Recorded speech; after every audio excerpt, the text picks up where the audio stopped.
So folks, thanks for joining us today. My name is Joe Teesey and I'm the Associate Director of Undergrad Admissions. And I'm also an alum. I was a student at Binghamton a long time ago.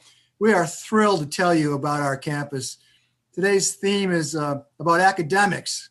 So we have a real live Binghamton University student tour guide, Kelly, and she'll introduce herself in a little bit. Here to tell you about what it's like to actually be a Binghamton University student. And she's going to show you some of the places that she studies.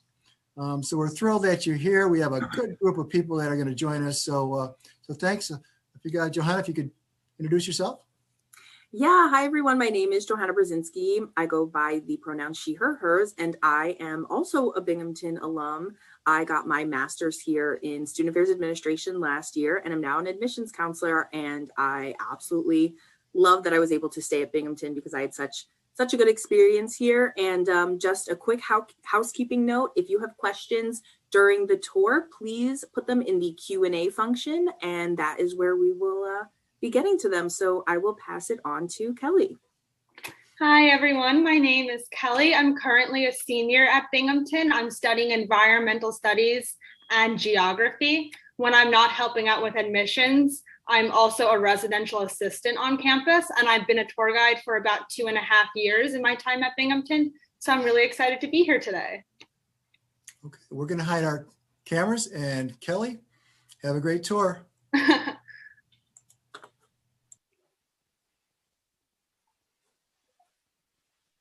All right, Kelly, ready to go to the first stop? Yes.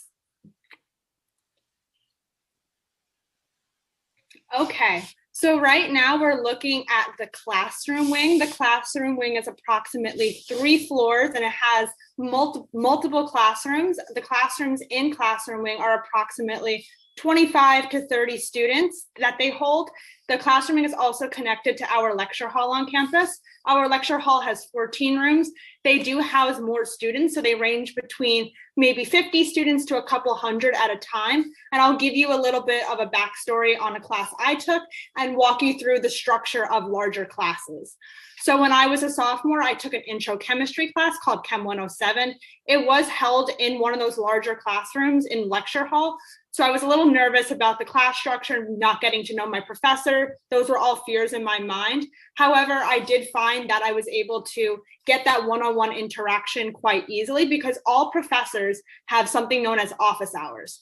So they're required to have at least 2 office hours a week. My professor had at least 8. So I really got a chance to get to know him in that class. Additionally, all larger classes of about 50 or 60 students or more, they have something known as a teaching assistant. Teaching assistants are either undergraduate students who have gotten an A in that class previously, or graduate students who are studying that field. So they're all knowledgeable on the information. And it's important to note that teaching assistants will never teach any new information. They will only go over what the professor has already taught. So in Chem 107, I had 2 discussion sections a week. One was a lab section and the other was a discussion section. So I really got to know my TA one-on-one. He went over information. He taught us the application of the lecture information in lab. So it was a really great learning experience. And I ended up getting to know both my TA and my professor one-on-one, which was really exciting through office hours, actually. Additionally, I want to touch on something known as tutoring and advising at Binghamton. So tutoring is open to all students and it's 100% free. For larger classes such as Chem 107, they do have something known as tutoring centers.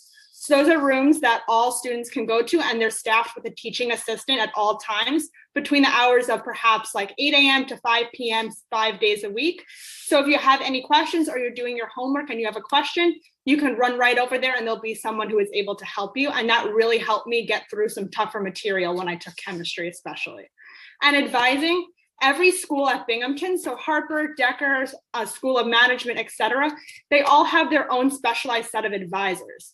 So that means that you are not required or assigned to a specific advisor. You can go to one advisor, you can go to multiple advisors, and it really does allow you to pick and choose and find someone that really works for you. I also quickly want to touch on general education requirements. So those are classes that all SUNY students have to take, but you're not limited. So you could take any class that fulfills that general education requirement. And Binghamton has a ton of really fun options. So for example, for the wellness education requirement, I've had friends who took advanced scuba diving, rock climbing, snowboarding, things like that. I have a friend right now who's going into her second semester in horseback riding. So there's a lot of fun options academically as well. And we can move on to the next stop. So here we're looking at Bartle Library. Bartle Library is the largest of the 3 libraries that we have here at Binghamton. In addition to Bartle, we also have the Science Library, which is located on campus.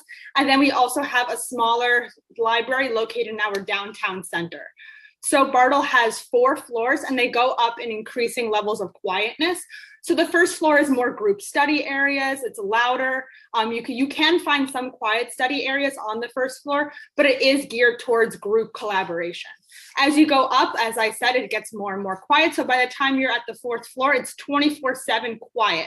So this means that no matter what conditions you like to study in, there's always a place for you in Bartle Library. Additionally, all the libraries at Binghamton have librarians. You can actually see the desk in the back right here. It says research help. So they help you find any articles, any books, anything you need for your classes. And it was really helpful. My freshman year, I took a class called Writing 111.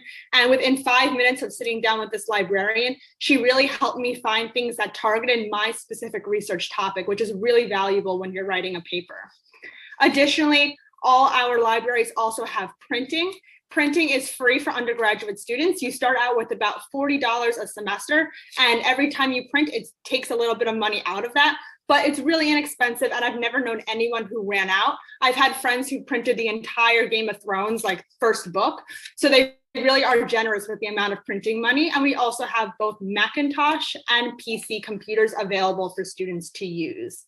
Lastly, because we are part of the SUNY system, you not only have access to the books at Binghamton, you have access to all the books in the SUNY system. And that is through something known as our inter-university library loan system. So let's say there's a book you really want for a project that's at SUNY New Paltz. You are able to order that book and have it sent to Binghamton if it's available for transfer. And that really does expand the variety of books that you have available to you. And with that, we can move on to the next stop.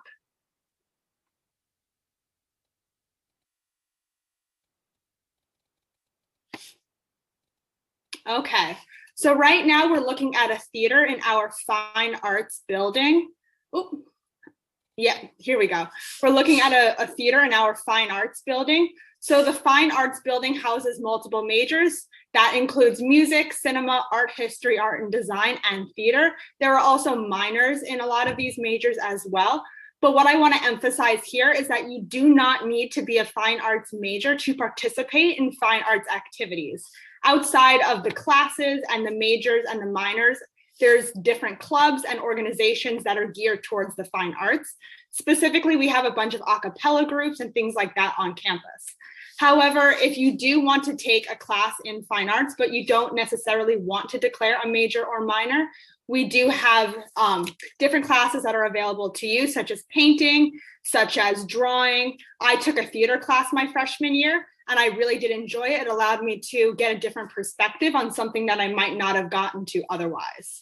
Additionally, if you do end up majoring or minoring in theater, there are tons of different activities and things that are there to support you. I currently have a friend who's double majoring. She's majoring in biology. She's going into dental school after graduating. And she also added another major in painting. So that just shows that there's so many different options here. And she works in the painting center and is doing an independent study specifically in painting now. So a lot of different opportunities and internships in independent studies and research, no matter what major you are in. With that, we can move on to FRI. Yep, so right here, we are looking at a research lab. This lab specifically is the biofilms lab on campus, and it's part of our first year research immersion program. I participated in this program, and while I didn't participate in this specific lab, I still would like to give you an overview of it and talk about the program as a whole. So the first year research immersion program is a 3-semester program that's geared towards getting freshmen and or sophomores. I got into the program as a sophomore, but it is an invite-only program geared towards freshmen. And it really exposes you to research from the second you step foot on campus and teaches you the skills you need to go into research after the program is over, to continue your research, to go into any field that utilizes those strong written and communication skills. I learned a lot from my research, and they put you in a group of about 4 or 5, maybe even 6 students, and you work on the same project for 3 semesters.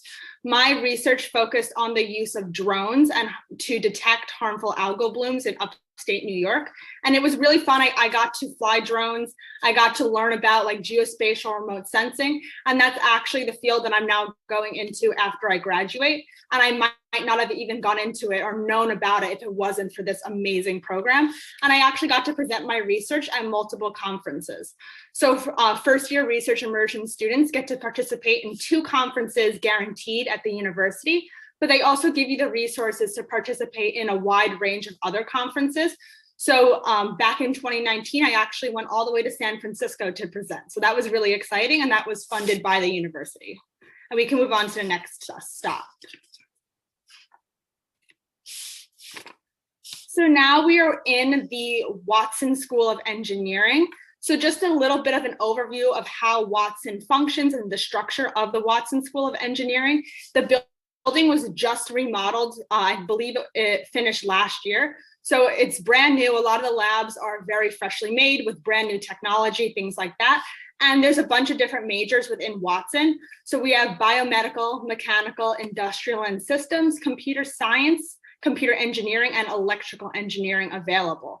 So most Watson students, when they come in their freshman year, they'll end up taking one course that gives them like an overview of all of the different engineering styles. And then you'll pick one to specialize in for the rest of your time at Binghamton. So your senior year, what you're looking at right now is actually an engineering lab. So once you choose your specialization and you get to the senior level, most Watson students will also complete a capstone project. And this is one of the labs that a lot of the students will utilize when completing those capstone projects. We've had students do a wide range of topics. We actually have one project that was picked up by the local Binghamton Airport, and another one that is present on campus right now. I believe it had to do with solar panels. So the research that Watson students do is very high tech. It's very applicable to real world situations, and it's been very successful both in the local community and on campus. So we can move on now to the science complex. So here I'm going to give an overview of the science complex, all the different buildings within it, and talk a little bit about some of the natural areas on campus. So the science complex here at Binghamton is made up of 5 buildings. They are conveniently named Science 1, 2, 3, 4, and 5. And each building houses something slightly different. So to go through the different buildings that we have here at Binghamton, Science 1 houses geology, environmental studies, and anthropology. This is where my lab is located. So I work in Science 1 for my research, but there's research labs located throughout all the buildings. Then when you move on to Science 2, that one is geared more towards chemistry and physics. When I took Chem 107, I actually had my weekly labs in a lab in Science 2. And they're all multiple floors, so they all have multiple labs. And when you go over to Science 3, that one focuses more on biology and the biological sciences. We actually have a greenhouse that is right within the science complex. So a lot of the biology students will take class either in or using a lot of the different aspects that is present in our greenhouse. So it really does add another dimension to our science education here at Binghamton. When you move over to Science 4, that one features more integrative neuroscience and psychology. So I believe this area was just freshly renovated as well. They just finished it not too long ago. So I've had friends who work in different labs in psychology and integrative neuroscience in Science 4. So they do a lot of hands-on research, working with different patients, walking them through different experiments. My friend works in a child research center, so she takes surveys, and it's very interesting research. And no matter what major you're in, whether it's in the sciences or not in the sciences, I want to emphasize that there's research opportunities for you no matter what. And then lastly, Science 5 is actually dedicated completely to research. One of my friends right now is currently the lead lab technician in his lab in Science 5. So he actually participates in the research experiments and conducts them himself. And he's an undergrad. So you really do get that hands-on experience as an undergrad while working with some graduate students as well. And that's a little overview of our science complex. We can move on to the ITC. So the ITC is the last location that I'm going to be talking about today. It's made up of 4 buildings. It's one of the newest additions we have to campus, and it is very research heavy as well. So right now you're looking at the outside of the ITC. Overall, the construction of this complex, it was over $181 million. So the university really did put a lot of funding into making sure that it has the tools and resources necessary to be successful. So additionally, I want to mention that the ITC is where there's a lot of different symposiums. So I had both of my freshman year research symposiums in the ITC. Additionally, right now we're looking at the inside of the ITC. So some things I want to point out is that the heating here is geothermal heating. So the buildings are platinum LEED certified, which just basically means that they're very environmentally friendly buildings. So as I said, the floors are geothermal heating, as well as they have voltaic walls in some areas of the ITC. So it absorbs some solar energy, and it's just very interesting technology. It was actually designed so that the inside kind of mirrors the outside.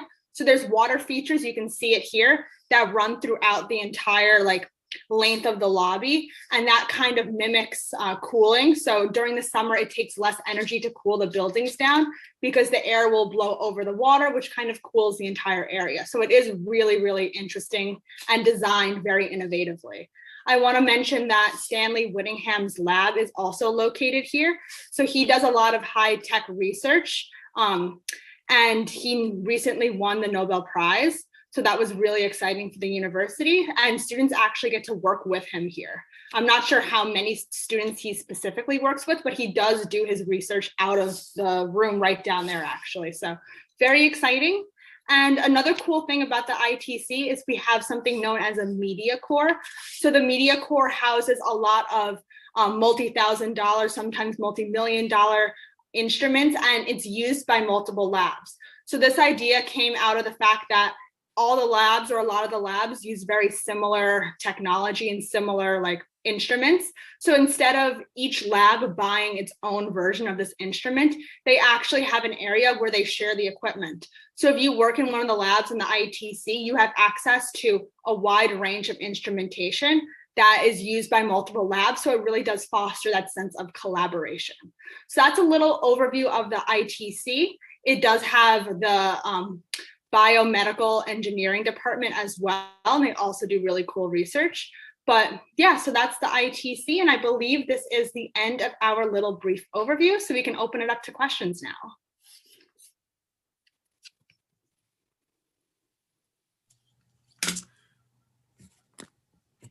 Well, thank you, Kelly. That was a great overview. I appreciate that.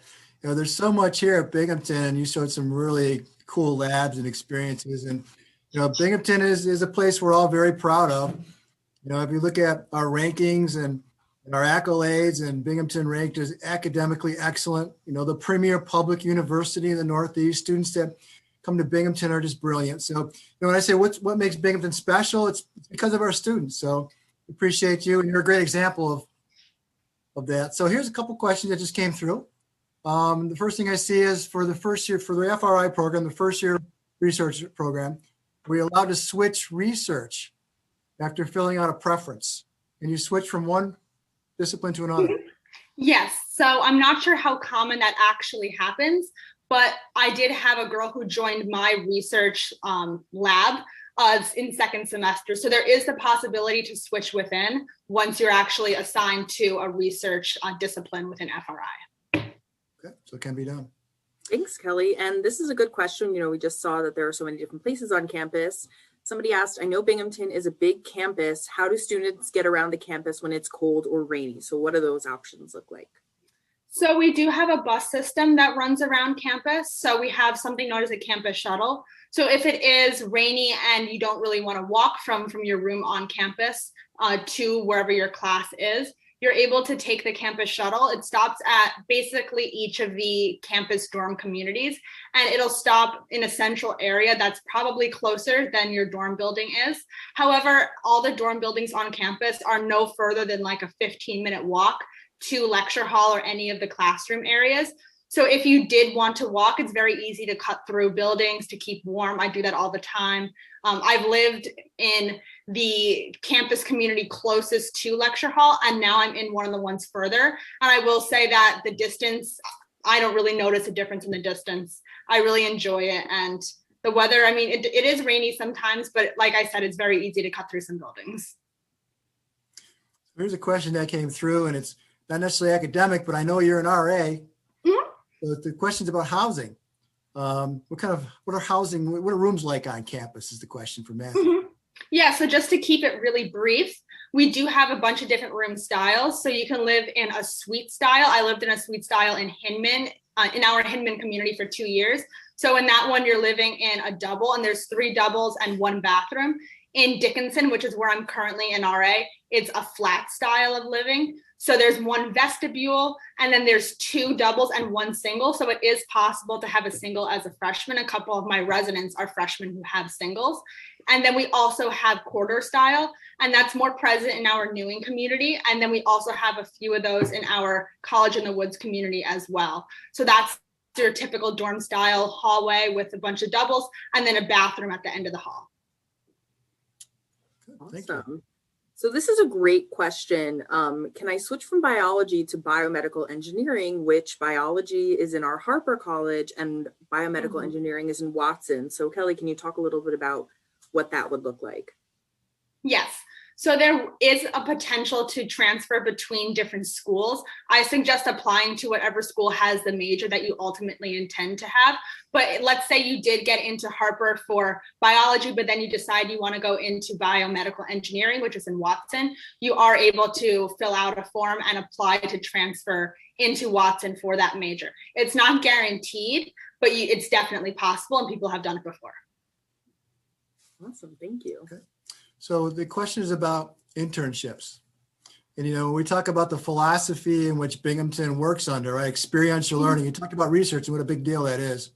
So experiences is the way we teach and we learn, So internships, of course, whether that be in any school. This one particularly is about school of management, whether it be in engineering, whether it be in nursing. Think about liberal arts and sciences. How big is that? So internships are critically important. We have the Fleischman Career Development Center, which will really guide you to choosing particular internships. Kelly, I know you've got a lot of great experiences. Can you tell me about internships? Of course. So in my time at Binghamton, I've had multiple internships, and none of the ones that I have been school specific. So I was a public speaking center intern, so I helped people with their presentations. I was a mentor for the Emerging Leaders Program. I'm currently an RA. I've also had multiple jobs on campus that have given me similar experiences to internships, and all those are open to all majors. There are some though that will be school specific, but we have something known as our Handshake website, which will post all listings for internships, jobs, things like that.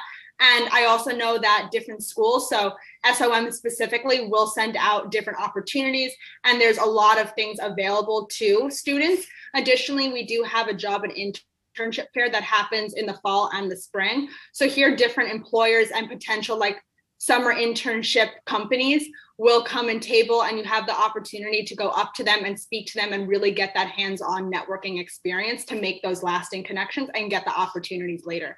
But my favorite part is that there's no walls at Binghamton. So basically anything is open to anyone, which really allows you to fully explore all your options and get the best experience possible. I totally agree. We're doing research in English and in math and in history. I mean, it's all about doing the experiential learning piece. Kelly, I know there's no live tours going on right now. That's unfortunate. Boy, we really miss really miss the live tours, miss all the folks come. So in 2019, we had over 50,000 guests touring on campus, and we're doing it virtually now. But hopefully that will change. The question is, when are we going to go back to that? I got to tell you, we're not exactly sure. Our hope is maybe over the summer, maybe later in the summer, maybe in the fall. New York State will tell us when we're allowed to do that. But we'll let you know. Keep checking our website, and we'll hope to get you back on campus as soon as possible. The question I see that just popped up is about scholarships. And I want to be really clear that, at Binghamton, you have the ability to earn an honors diploma. You can earn it. It's nothing that we can choose that for you. You don't have to be chosen to be an honors student. You create being an honors student, right? So you take honors classes and you honors thesis and do your research, raise your hand, don't be shy. You can get an honors diploma by earning it. Scholarships, some of our scholarships are chosen, right? They're chosen. We have our Binghamton Scholars Program. That's our top level of scholars, right? But honors can be earned. Kelly, do you have anything to add to the scholarship piece? Yeah, for that, I would say that there's pages available on the university's website that will list all the available scholarships. A lot of them are alumni funded. I actually worked last semester for the Binghamton Telefund. So I've spoken to a lot of the alumni who actually make the donations that fund scholarships. And there are a lot available for many different fields. Some of them do look for specific qualifications, but they are open to everyone, and you can go on and look and see if there's anything that interests you or something that you'd like to apply for.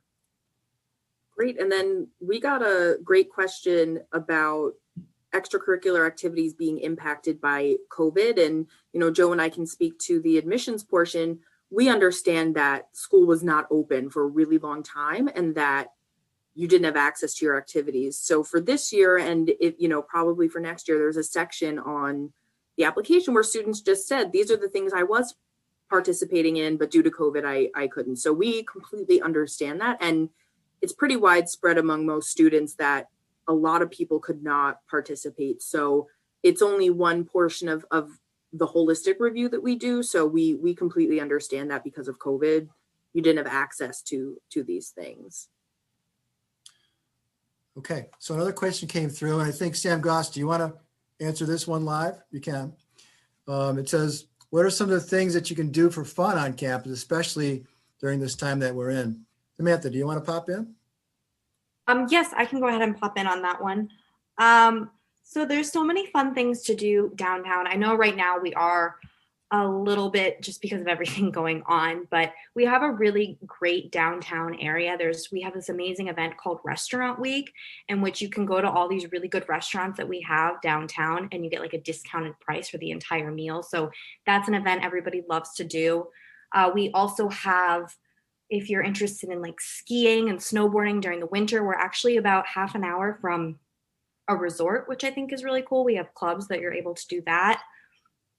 We have so many different student groups on campus and clubs and organizations that you can get involved in as well. And all those groups always have different events going on. So maybe if you want to stay on campus for an evening, you can go and catch a show at one of the theaters, or Kelly mentioned earlier, the a cappella shows and various things like that going on campus. We also have a really great area in our downtown, our basement of the Union, where we have a bunch of different activities such as bowling and pool and ping pong tables and all of that for a lot of fun on-campus activities as well. So we have one question that came up in the chat. And folks, we have literally 1 minute left. There's a whole bunch of questions that are still here, and we do want to respect the time. However, we do want to respect your questions. So I placed in the chat a link, and the link is on we'll bring you to our webpage that their visit webpage is Connect. So if you went to that, you visit that webpage, you can click on, you can meet and chat with the admissions counselor live right now if you wanted to. You can send questions along, or you can meet just to follow up to make sure you have your questions answered. One of the questions I see over here in the chat, though, I just want to address, they wanted to know more about the residential life and take tours of residential life. And I guess what? We're going to have this tour was focused on academics. We're going to have our own residential life tours that are scheduled later in April. So if you went to that webpage and you clicked on, you'll see a calendar of events, and you'll have the opportunity to go ahead and tour. We'll give you more in-depth knowledge about our residential life. So there's a bunch here. Any And last? that's on April. There's one on April 15th at 7 o'clock for Res Life, and one on Saturday, April 24th at 12:30, because we did get a lot of questions about Res Life in this session. Okay, very cool. Any last wrap-up comments, Kelly? No, I would say thank you all for coming, and I hope that you got a good experience out of this. I hope I answered some of your questions, and I hope to see you at a future session. Okay, thank you, folks. We're glad you came today.